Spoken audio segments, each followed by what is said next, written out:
জুলাই সনদ বাস্তবায়নে রাজনৈতিক দলগুলোকে এক সপ্তাহের সময় বেঁধে দিয়েছিল সরকার। নির্ধারিত সময় শেষ হওয়ায় সরকারের পক্ষ থেকে পরবর্তী পদক্ষেপ কি, এমন প্রশ্নের জবাবে উপদেষ্টা রিজওয়ানা হাসান বলেন, যেহেতু রাজনৈতিক দলগুলো বিষয়টি নিয়ে ঐক্যমতে পৌঁছাতে পারেনি, তাই সরকার এখন নিজের মতো করে নিবে সিদ্ধান্ত।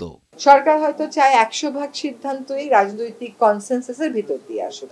90% এসছে, 10% আসেনি। যেখানে সরকারের একটা দায়িত্ব আছে, একটা কর্তৃত্ব আছে।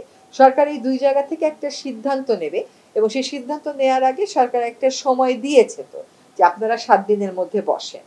তো তারা যেহেতু বসেননি, সেহেতু সরকার একটা সিদ্ধান্ত নেবে। ফেব্রুয়ারিতে নির্বাচন হবে, এটা ঘোষিত। সেই মোতাবেক সব প্রস্তুতি চলছে।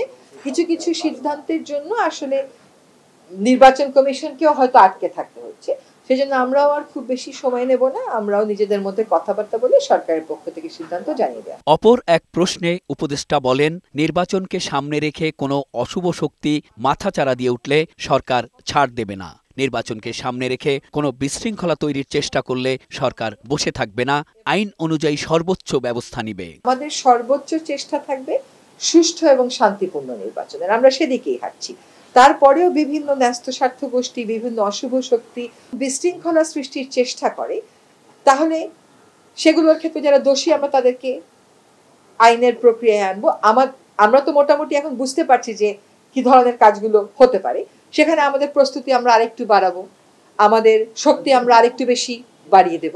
জাতীয় ইস্যুতে যারাই পরিবেশ নষ্ট করার চেষ্টা করবে, তাদের কঠোর হস্তে দমন করা হবে। এ বিষয়ে সরকার সজাগ রয়েছে বলেও জানান তিনি। মেহেদী আজাদ মাসুম, বৈশাখী সংবাদ, ঢাকা।